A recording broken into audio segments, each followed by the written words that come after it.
Anybody? It's just the decision to go with Starkle, just kind of what all went into it, and what do you foresee? Yeah, I mean, like I think Coach has already said it. We felt like, in the second half we needed a little bit of a spark. Nick came in and did some good things, and we had to open it up a little bit more in the second half. We got down, and he was able to make some nice throws. Ben played okay, missed some throws that wish we had back. Obviously, hitting Devois down the middle right before half would have tied the game up. That was huge. We had a call to C.J. O'Grady there midway through the second quarter, I think it was. He beats the guy, and we didn't get the call, but that was going to be a touchdown as well. The guy was beat, and so those are the things that we got to hit. Obviously, the one to Devois would have tied the game, but Nick came in and did some nice things, threw the ball down the field well. Guys made plays for him and gave us a little bit of a spark. So we think it's his turn, and see what he does this week. Coach is running back. Devois had a couple of opportunities in the passing game, but it looks like Boyd's the only guy that's really getting you some production, and aside from end arounds and stuff. How do you get these other guys, Chase and Devois, going in the run game? Yeah, I mean, we just got to be more consistent up front, and making holes for those guys. I think Rakeem is running with more confidence right now than those other two guys. He's able to lower his shoulder and be his own blocker sometimes. And I think the biggest thing with those guys is just get them more confident, and they've played a lot of ball, and we got to get them more confident. Got to get them some more reps in practice, and try to keep bringing Monte along as well. I mentioned the double pass went to the wrong side. If you could talk about the special plays and the Wildcat and how you think they worked and why the double pass thing didn't work. Yeah, I don't know. That's a good question and hard to explain. Honestly, we've thrown that ever since the beginning of fall camp. We've worked that play, getting ready for that game. Every time we've ever done it, we've thrown it to Traylon Burks, and so it's just one of those things, man, that just messed it up. They screwed it up, and we got to coach it better. We got to make sure that they understand that, and obviously we had C.J. wide open down the field for a touchdown if we throw it to the right guy. So just one of those things that everybody makes mistakes, and just happened to be on that play. Every game you take a couple specials in. We worked several throughout fall camp, getting ready for big games, and throwing the one to the reverse pass back to Mike Woods, was a big one too. Mike ran right into the safety.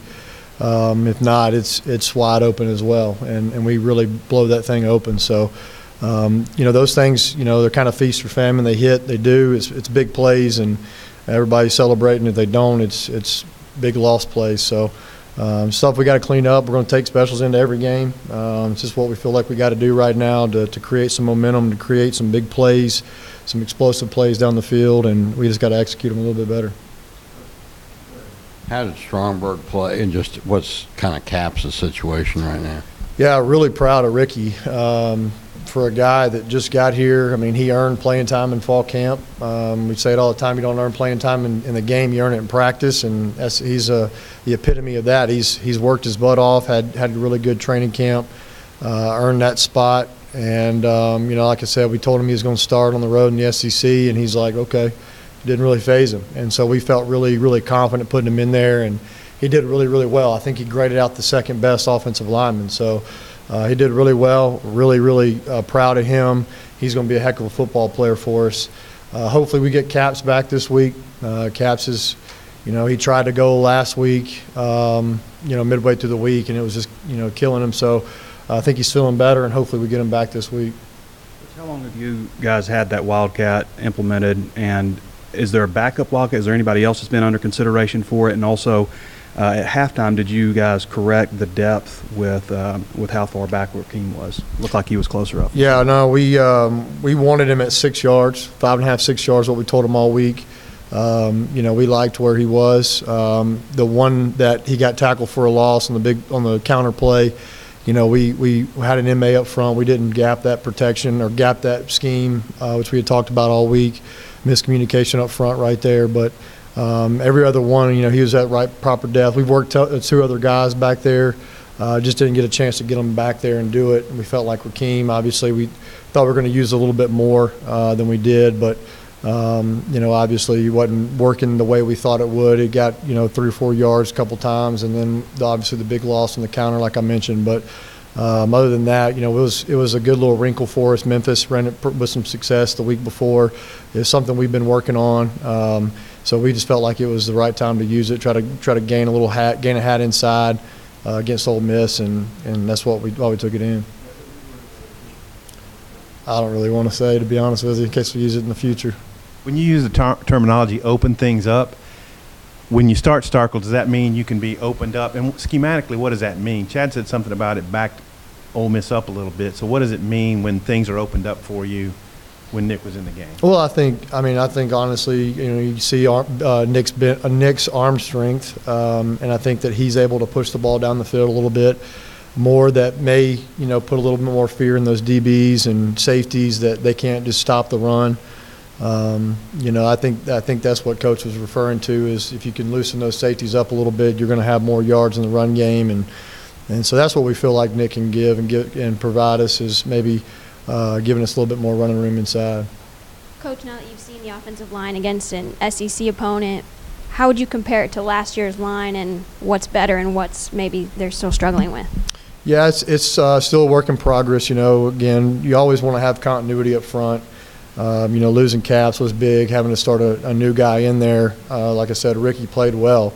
But anytime you're up there and you're playing with another guy and you're having to communicate and you're having to make those calls, it's a little bit differently. But, they're still coming along. They're going to continue to work. I know they were a little bit disappointed. I know several of them went and met with Coach Fry yesterday when they came in, and they were disappointed. Obviously, we all were. We all want to win. We hate to lose, especially when we feel like we were a better team. But like I told the guys, the best team don't always win. It's the best team that day that wins. And so we weren't the best team on Saturday, and that's why we lost. But those guys are disappointed. They're upset, and they're going to do whatever it takes to get us right. Just getting off to better starts in the first half, putting some points up on the board early. How much are you guys kind of emphasizing that this week? Yeah, it's going to be a huge emphasis. It's been a huge emphasis since the spring in our self-scout of last year. We've always talked about winning the first quarter, winning first down, which we didn't do either one of those in the game the other day. We weren't very good on first down. We were really good on second and long, to be honest, which is not what you want to be in, but we were actually pretty good on second and long. But we didn't win the first. We didn't win the first half. Our first quarter, we didn't win the first down efficiency either. So that's always been a huge emphasis for us ever since January, and something we got to continue to harp on and get that right. Like 5 plays, how much can you emphasize to the players? If 5 mistakes are different, 5 throws, 3 penalties here and there. How much can you emphasize just how much of a little aspect of the game could completely change everything with this young team? That's a great question. We always talk about as coaches, you never know, and tell our guys, you never know what 1 or 2 plays will change the game, the course of the game. And the other night, it's 10-3 ball game. We run the double pass, throw it to the wrong guy, like we talked about, and then 2 plays later, we score a touchdown to Trey Knox and got it called back for, covering a tight end up, in a formation we've run 100 times, so probably 20 times a practice. And so, those are just the little things that you got to clean up. I'm down because we lost, but I'm really encouraged to see some young guys out there making plays and doing things. Again, just cleaning up 1 or 2 mistakes could be the change in the ball game. You get the momentum on your sideline, you never know what happens. And I think either one of those 2 plays would have been huge momentum changers in the game, and the outcome could have looked a little bit differently. But we always talk about that, and you can definitely pinpoint a couple plays the other night that if we hit those, or big plays or touchdowns, and the course of the game has changed. What's your scouting report on Colorado State? When I looked at their D-line, they looked like SEC caliber D-linemen, and they had big linebackers. What do you think of those guys? Well, they're much improved from last year. Their D-line plays extremely hard, like you said. They're thick-legged. They got a lot of weight up front. They played a lot of ball. They're senior, junior, pretty much driven up front. The secondaries come a long way. They mix and match. They do a lot of different coverages, bring so many different pressures out of different looks, and we'll take the rest of the day, continue to game plan, have a great plan for these guys, and be ready for them. But they're much improved. They're flying around. They're playing hard. They really are, and it's going to be a good challenge for us. So a turning point game last year. I imagine you don't have to say much to these guys to motivate them after the way things went. Yeah, I mean, I think, last year, I don't remember the exact time in the game, but I know we had a 28-9 lead at some point, and, felt pretty good about where we were, and obviously blew that lead and weren't able to sustain it, weren't able to put it away on offense. And, you shouldn't have to say much to these guys. I think they know they're coming to our place now, and we got to protect our home field just like if anybody was coming to our place. So, it's all about us. It's always been about us. We say it all the time. The only team we feel like we can't beat is us. If we make mistakes, if we make our own mistakes, if we can't get out of our own way, we're not gonna win. We can't beat the Arkansas Razorbacks, and felt like that's what we did the other night too. The last two games, it kind of had the feel, or you guys either said it, we're going to give Nick some snaps.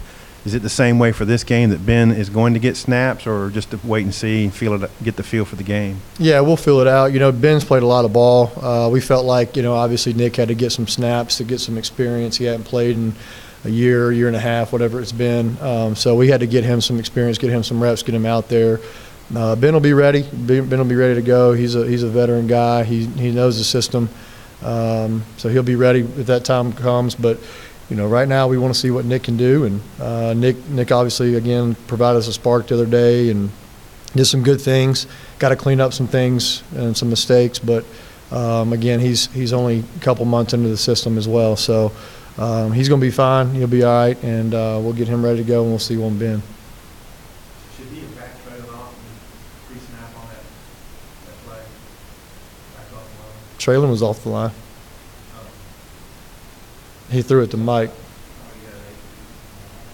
Oh, you're talking about the touchdown? You're talking about the touchdown? Yeah, you would like to, that's what I tell those guys all the time. Playing with freshmen out there, you'd like to look out there and see that and back him up. But, he's got to do his job too. And, Traylon owned up to that. Traylon knew that, he had messed it up. And, we tried, again, you got freshmen out there. They're going to make mistakes.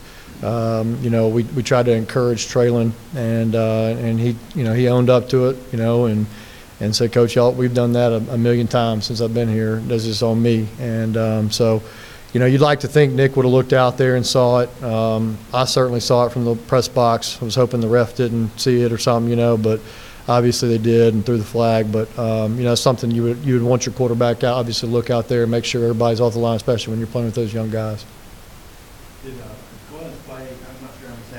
But he got a touchdown. Does that get him more playing time? What does that do for the rotation there? there? Obviously, when a guy plays well like that, you want to try to get him in more. I was very pleased with Coylan. Did some good things, caught his first touchdown. Was really proud of him for that. Called him out in the team meeting and told him, congratulated him on that. But was really proud of how he played. Did some good things, ran some good routes. Some of those plays he was running were some read routes, and he did a really good job of reading it the right way, and Nick saw it the same way, and that's why you see completions. So, hopefully we can get him in there a little bit more this week. Tyson Morris contributed maybe a little more than you thought he would, or?